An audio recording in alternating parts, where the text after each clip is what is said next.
or WWE or maybe Japan? What style do you think you'll fit best in? You know, I don't like to limit myself. I mean, I'm 6'5", and I'm a bigger kid, but I can chain wrestle. I can attempt to chain wrestle. Let me, you know, I don't want to sound like I'm going over the top here. But you know, I appreciate all styles. I think that wrestling is supremely subjective. It's up to the fans. I mean, you know, you got your Ring of Honor, who has one style and it has a huge fan base. You have your WWE, and it has a completely different style and has a huge fan base. And the way I see it is my goal, when I first started, my goal was WWE or bust. And I think it's a lot of guys, but I think nowadays my main goal for wrestling in the next, you know, 1 year, 2 years, 5 years, 10 years is I just want to live off of it. You know, this is what I want to do. I don't want a day job. I don't want anything else. I want to be able to wake up in the mornings, go to the gym. I want to go and wrestle. You know, that's it. That's all I want to do. I have been blessed and lucky with the people I've met to have a lot of opportunities. I've been to WWE TV a handful of times. I participated in WWE tryout. I got to go to Ring of Honor and do a couple their pre-show matches. It's one of those things that, you know, it's always the right place, the right time. If TNA called tomorrow, I would sign a contract. If WWE called tomorrow, I'd be there in a heartbeat. If Japan called tomorrow, I'd be on the next plane. You know, this is what I love to do, and if I can make my living at it, that's all I want. Well, who's the guy out there that you see, maybe that you've already wrestled, or maybe you're inspired to wrestle? Who's one guy you might have your eye on? To get in the ring with? Yeah. Oh God. Well, I mean, I can always. It's hard to answer that type of question because you never know who the person is. I mean, you can see somebody wrestle on TV and think, well, God, that guy's great, but they either may be an asshole or they may be hard to work with or whatever it is. And I'm not saying that's pointing any fingers. I mean, I'm sure everyone out there is just the nicest person in the world. But you know, I've been surprised. I've been booked against people who I've gone in thinking like, you know, this is gonna suck. I don't want to do this.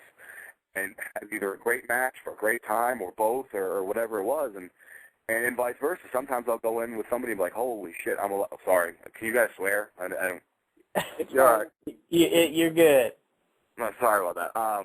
But I've gone in thinking like, oh, this is going to be great. I get to work so-and-so, and you know, he ends up not wanting to do anything, or he ends up, you know, just being lazy or being off that night or whatever it is. So, I mean, I'd like to work anyone who wants to work me. I mean, that's the best way I can answer it. I want to go out and entertain. I mean, this business, as much as it's about us getting in the ring and entertaining and making money and et cetera, it's also about, you know, the fans entertaining and giving to them. So, I mean, of course I'd want to work, you know, an Undertaker or a Shawn Michaels or a Kurt Angle or anyone, you know, but to be honest, I mean, if someone wants to work with me, I'd love to try, you know.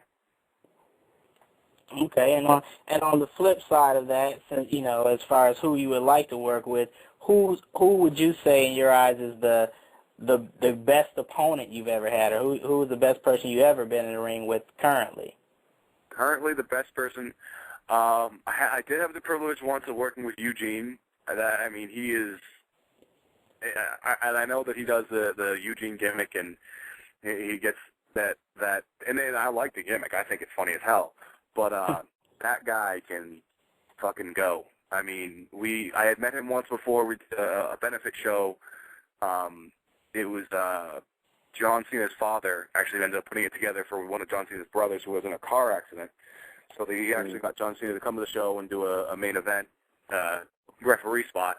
And Eugene was on the show, so I met him there, so we knew who he was. And then I actually wrestled him for another show out in Amherst, Massachusetts. And he just came up to me, and, you know, he's like, hey, are you comfortable just kind of listening and kind of going? And sure, whatever you want. And we just went out there, and just the way that he can put together a match and wrestle is highly, highly impressive. I mean, other than that, non you know, highly known TV guys, I'd say obviously Alex Arion is a out-and-out professional. Brian Fury, another local guy, tremendous wrestler. Really has a good grasp of what's going on.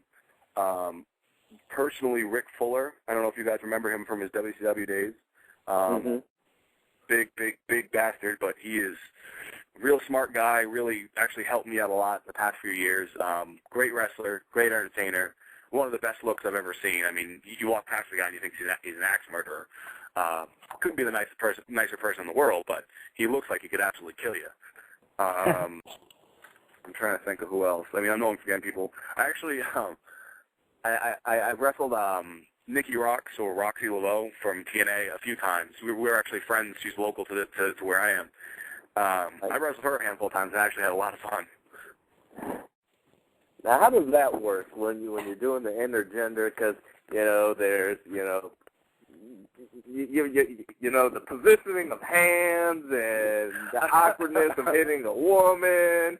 I mean, there's a lot of stuff there. Yeah, no, I mean, you don't want to be the guy to feel up some girl in the ring and get caught. I mean, so you definitely want to be a professional, and she's a really down-to-earth girl, and she's really cool, and, if something happens, it's not obviously expected that I'm being a creep. It's a wrestling match, and if you slip, you slip. It's not like I'm trying to feel her up and be whatever, but, no, she was really cool to work with. I'll tell you what, she hits harder than a lot of guys do. I mean, and especially, I mean, there was a big size difference. She's, 5'10" or something like that, and I got at least 100 pounds on her and, half a foot or more. She didn't hold anything back, and she told me the same. She's, if I'm going to wrestle you, don't be shy. And I'm not. The way I was trained was, if you want to be in the ring, you wrestle like anyone else. So if you're a girl, you get hit. If you're a guy, you get hit. That's how it is. So I had no problem hitting her, and she had no problem hitting me, and we had a blast, and the fans seemed to like it. So it was fun. And, of course, you won the match, right? What's that? I said, of course, you won the match, right? No, that bitch beat me. You were doing the gentleman thing. You allowed her to win, right? Oh, well, actually, no, we wrestled a few times. The last time we wrestled, I dropped her ass, and I took that one there. But, I was just tired of letting her win, so. Yeah, we had Roxxi on. She's definitely a real cool cat. She is. But going I've on, got a question for you. Go ahead. I'm trying to understand. Okay, the reason it's called the Triple Crown Heavyweight Championship. Why all those words? All right. Well, the way it works is that locally there was, I mean, obviously in every district there's a lot of different, like I said, the ABCs of wrestling. Everyone has a company with this, that, and the other, and there was 3 different companies. There was PWF, or there was Mayhem, and then there was NECW. NECW for the past 9 years has always been Sheldon Goldberg. Sheldon Goldberg's been the owner. He's worked with a lot of other guys in those 9 years and had a few different bookers and whatever it was. The PWF and the Mayhem was the Storm Brothers. I don't know if you know who they are. They're, again, a local tag team. They ended up merging those 2 companies together at some point. I had never worked for them or even met them at that point. When I started to work for Sheldon was actually 2+ years ago when, in fact, all the Storm Brothers and Sheldon got together. So it was like NECW, PWF, Mayhem all combined.